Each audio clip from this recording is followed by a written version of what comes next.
For section 3, we're looking at the converses of the postulates and theorems we saw in section 2.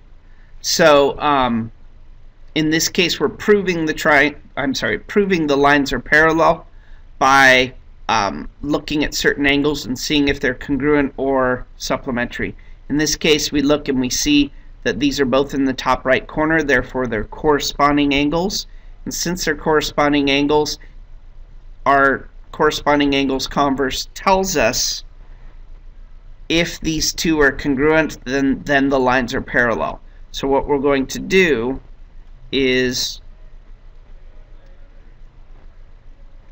mark them as if they were equal, okay, and then the lines will be parallel. So we're using the corresponding angles postulate to write an equation, setting them equal to each other, and then we just go through and solve it. So we know if the value of x is plugged in here, we'll get 65 here and 65 here. And if those two angles are congruent, then the lines are parallel. Now, we look at this and it says, is there enough information to conclude that M and N are parallel? Well, what we can do is we can look at either of the top angles here, and we could, for example, I could say if this is 75, then this angle down here is 105 because they form a linear pair. And if this is 105 and this down here is 105 as well, then we know that corresponding angles are congruent, therefore the lines are parallel.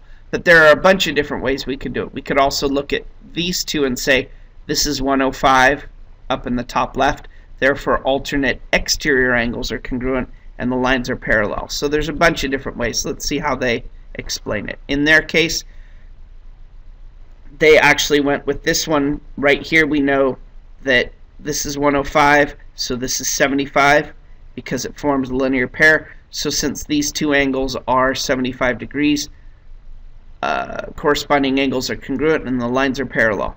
And finally, the last question, postulate 16 was the converse of the corresponding angles postulate. And it says, why is it the converse? It's really asking what a converse is. The reason why we know those two are converses of each other is because the hypothesis and conclusion are switched when we look at postulate 16 compared to 15. And that's it for this one.